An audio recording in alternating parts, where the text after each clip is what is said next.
मुझे पहले से ही पता होना चाहिए था कि प्यार आपसे कुछ भी करवा सकता है। यह आपके सोचने समझने की शक्ति को भी धुंधला कर देता है और आपको अंजाम सोचने के लिए भी अंधा कर सकता है। मैंने पहले कभी भी भूत प्रेत पर विश्वास नहीं किया था, लेकिन जो हुआ, जो मैंने उन्हें होने दिया, उसने सब कुछ बदल दिया। मिसकैरेज होने के बाद लुपीता की जिंदगी खोखली हो गई थी। हमारा बच्चा जा चुका था और उसके साथ हमारे जीने की इच्छा भी। महीने से लुपीता अपने कमरे से बाहर तक नहीं निकली।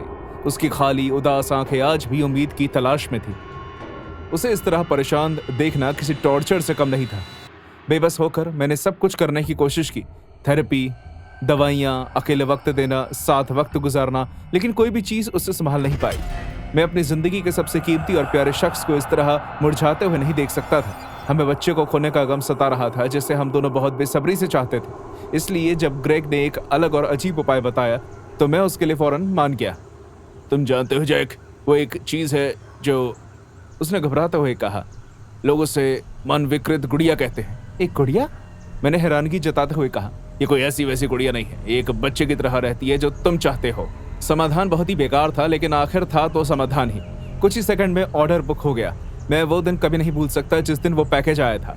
वो एक सड़ा भूरे रंग का डब्बा था, कोई लेबल नहीं, ना ही वापस भेजने के लिए कोई पता, बस दरवाजे के आगे एक घातक बीमारी की तरह रखा हुआ।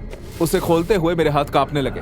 उसके अंदर टिश्यू में लिपटी हुई गुड़िया इतनी सजीव थी कि मेरी सांसें अटकने लगी। इसमें लुपीता की नरम भूरी आंखें, मेरी तीखी नाक और उसकी मुस्कान ऐसी थी जैसे वो असली हो।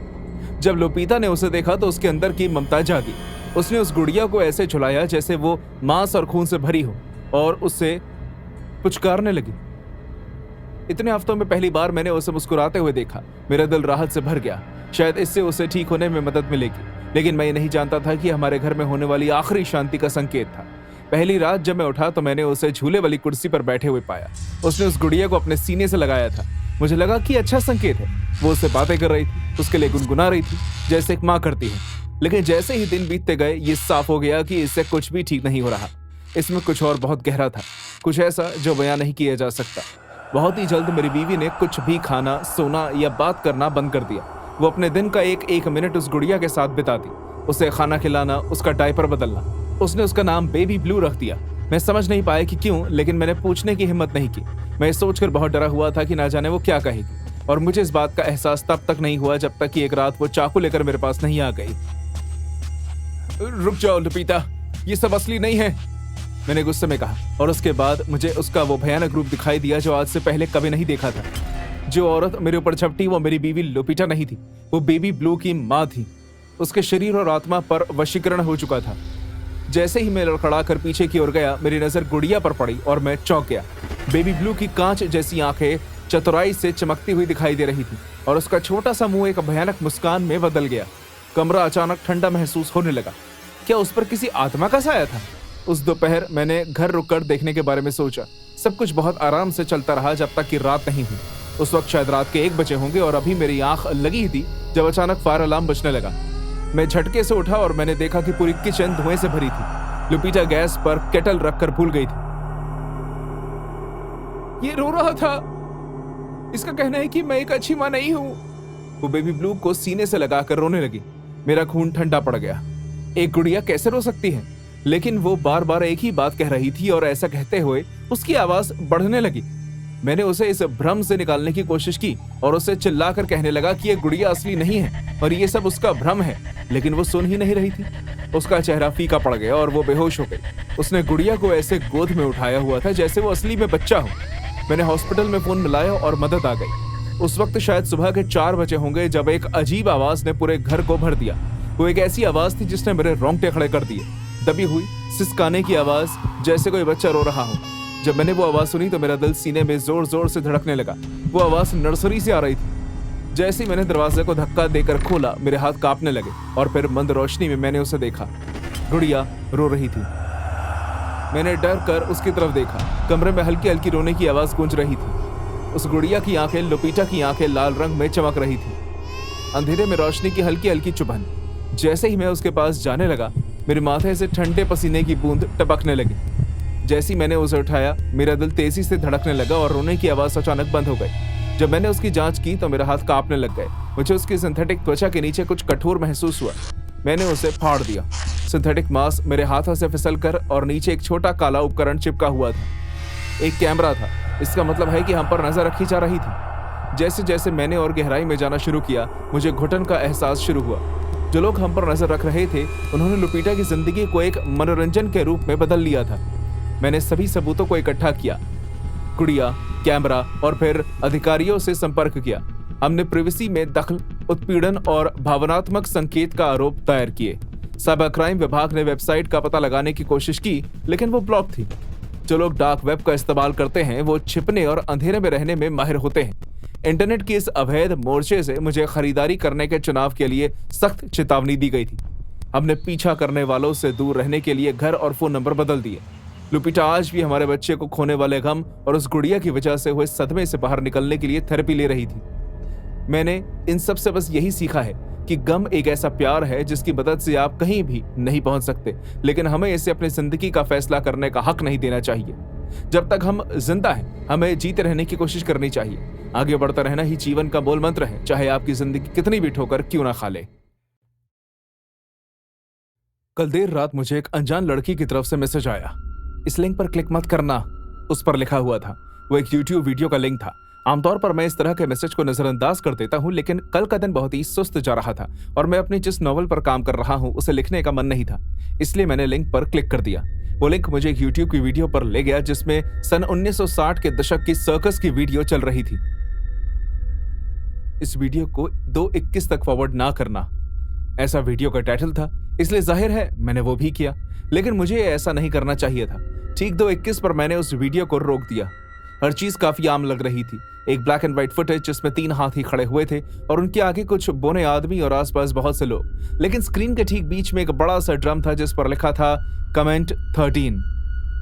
मैंने उत्सुक होकर कमेंट नंबर 13 तक स्क्रॉल किया, जो मुझे एक और YouTube की वीडियो तक ले गया। मैंने हाल ही में अपना एक नया YouTube चैनल शुरू किया है जिसमें मैं मजेदार लेखन सलाह पोस्ट करता हूँ। उस कमेंट में जो लिंक था वो मुझे मेरे ही YouTube चैनल पर ले गया, जहां 3 दिन पहले ही मैंने एक वीडियो पोस्ट की थी। ये एक जानकारीपूर्ण वीडियो थी, पब्लिशिंग इंडस्ट्री के करंट स्टेटस पर एक व्यंग्य, लेकिन मुझे शुरुआत से ही कुछ अलग लग रहा था। इसकी शुरुआत वीडियो में कुछ गड़बड़ी सी हुई और फिर इसमें कुछ अजीब संख्या और अक्षर उभरने लगे और उसके बाद मेरी आवाज भारी होती गई। आखिर में अचानक स्क्रीन काली हो गई। जो संख्या और अक्षर बीच में नाच रहे थे, अब वो एक नए संदेश में बदल गए थे। ये सब कुछ बहुत ही अजीब सा महसूस हो रहा था, जो मैंने पहले अनुभव नहीं किया था। उस मैसेज में लिखा था, ये मेरे घर का पता था। मैंने फौरन अपना लैपटॉप बंद किया और कमरे से बाहर निकल गया। ये खौफनाक आकर्षण का एक बिल्कुल नया स्तर था जो किसी को ऑनलाइन मिल सकता था। उसे मेरे घर का पता कैसे मिला, मैं नहीं जानता। मुझे ये भी नहीं पता कि उसने मेरी वीडियो के साथ कैसे ऐसे खेला है। ये नामुमकिन था। मैं किचन तक गया और मैंने अपने लिए ऑरेंज जूस से एक गिलास भर दिया। जब मैंने अपने कमरे में वापस आया और मैंने लैपटॉप खोला तो मुझे उसी लड़की का एक और मैसेज मिला। उम्मीद करती हूँ कि मैंने तुम्हें डराया नहीं, उस पर लिखा था। मैं सोच रहा था कि क्या मुझे इस बात का कोई जवाब देना चाहिए या नहीं, लेकिन मेरे दिमाग में बहुत से सवाल चल रहे थे जिनके जवाब मैं जानना चाहता था। मैंने ऑरेंज जूस का ग्लास साइड पर रखा और बातें करने लगा। तुम्हें मेरा एड्रेस कैसे पता और वीडियो के साथ छेड़खानी कैसे की? कुछ मिनट तक कोई जवाब नहीं आया और फिर उसने एक तस्वीर भेजी। एक साफ तस्वीर एक खूबसूरत लड़की की जिसका शरीर अच्छे आकार में था, लंबे काले बाल, योगा पैंट के ऊपर टैंक टॉप। उसे देखकर ऐसा लग रहा था जैसे वो इंस्टाग्राम की परफेक्ट लड़की हो।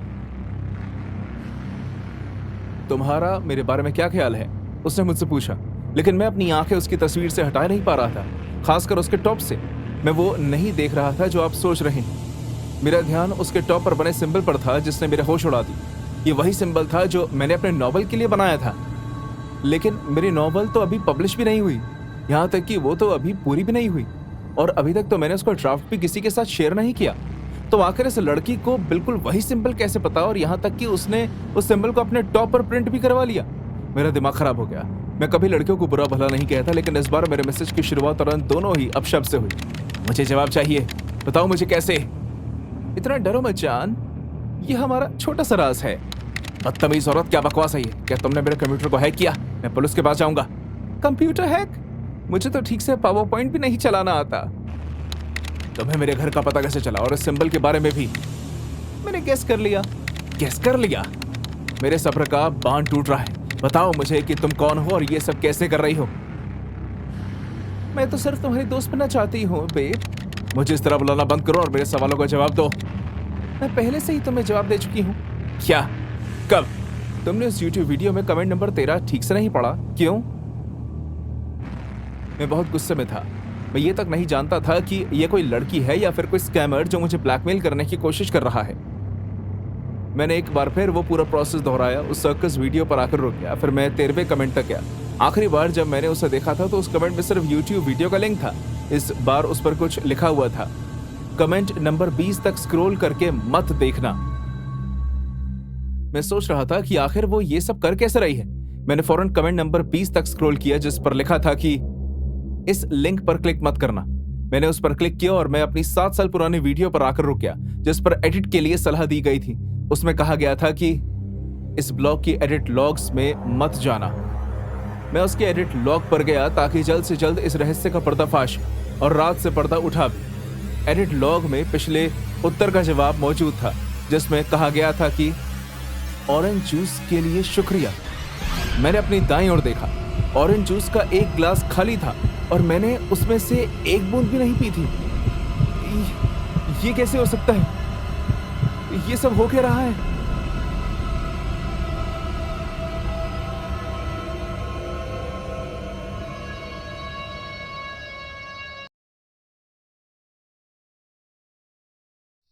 केली से मिलना एक सपने जैसा लगा, एक अजीब काला सपना, लेकिन फिर भी एक सपना।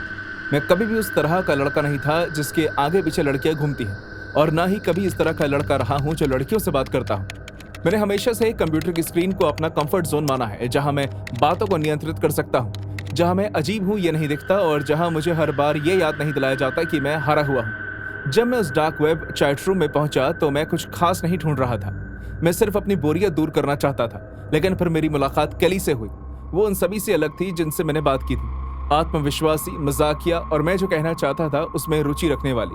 उसने न सिर्फ मेरी बेवकूफ़ी भरी बातों पर विश्वास किया बल्कि उनके साथ जुड़ी और मुझे ऐसा महसूस करवाया कि मैं मायने रखता हूँ। मेरे जैसा लड़का जो हमेशा अकेले रहना चाहता है उसके लिए उसकी दुनिया बन गया।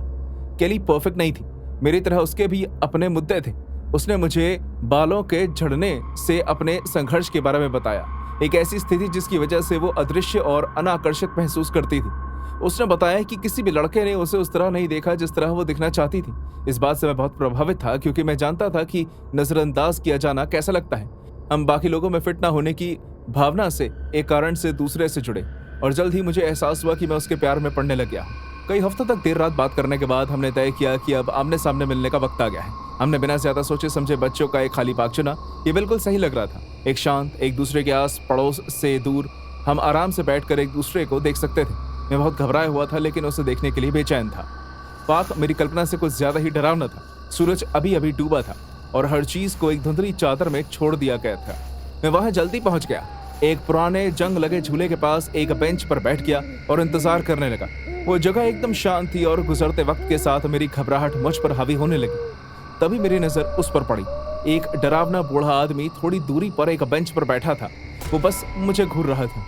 उसकी नजर सामान्य नहीं थी बल्कि पूरी तरह परेशान करने वाली थी। मैंने उसे नजरअंदाज करने की कोशिश की लेकिन ये आसान नहीं था। मैंने अपना फोन निकाला और केली को मैसेज किया और पूछा कि वो कब तक आ रही है। उसका जवाब आया कि वो पैदल आ रही है क्योंकि उसे कैब नहीं मिली।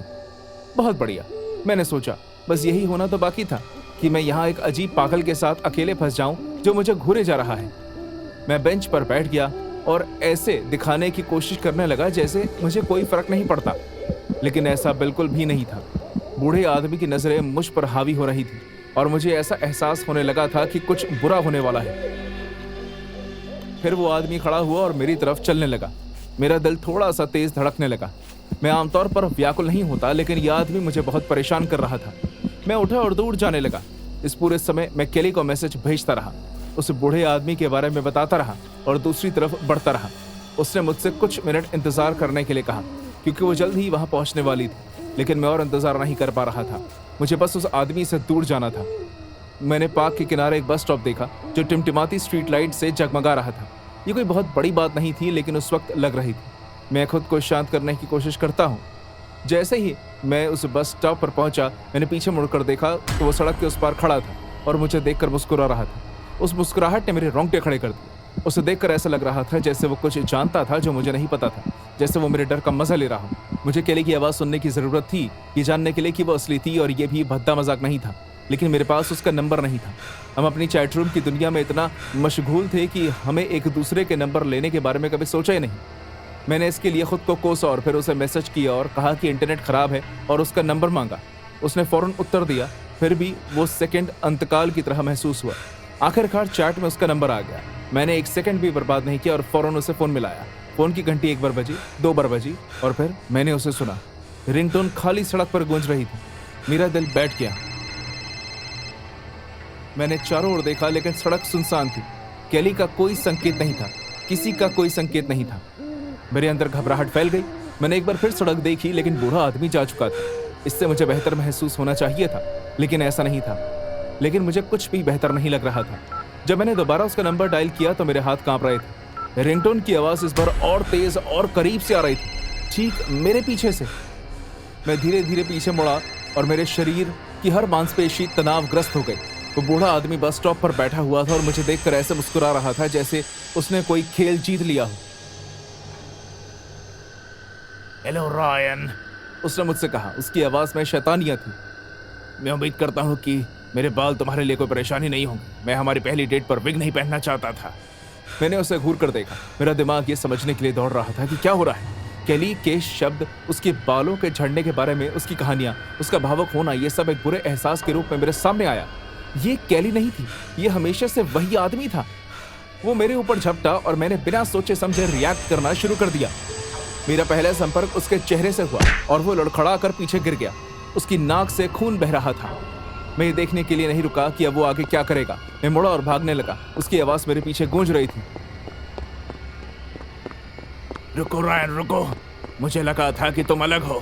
मुझे लगा कि तुम मुझसे प्यार करते हो। मैं तब तक दौड़ना बंद नहीं करता हूँ जब तक कि मैं अपने घर नहीं पहुँच गया। मैंने अपने पीछे दरवाज़ा बंद किया। मेरा दिल जोर से मेरे सीने में धड़क रहा था। मुझे विश्वास नहीं हो रहा था कि मेरे साथ क्या हुआ। मुझे अपने आप से घिन आ रही, अपमानित महसूस हो रहा था, जैसे शुरू से ही मेरे साथ खिलवाड़ हुआ। मैंने उसी रात अपने फ़ोन और कंप्यूटर से चैट साफ कर दी। केली की सभी यादें, अगर वो उसका असली नाम था भी तो, हर चीज़ का नामो निशान मिटा दिया। मैं डार्क वेब से ऊब गया था। ऑनलाइन लोगों पर भरोसा करना भूल गया था। मैंने बहुत ही मुश्किल से इस सबक को सीखा था। डार्क वेब एक खतरनाक जगह है और कभी कभी जिन लोगों से आप वहां मिलते हो वो लोग होते ही नहीं हैं।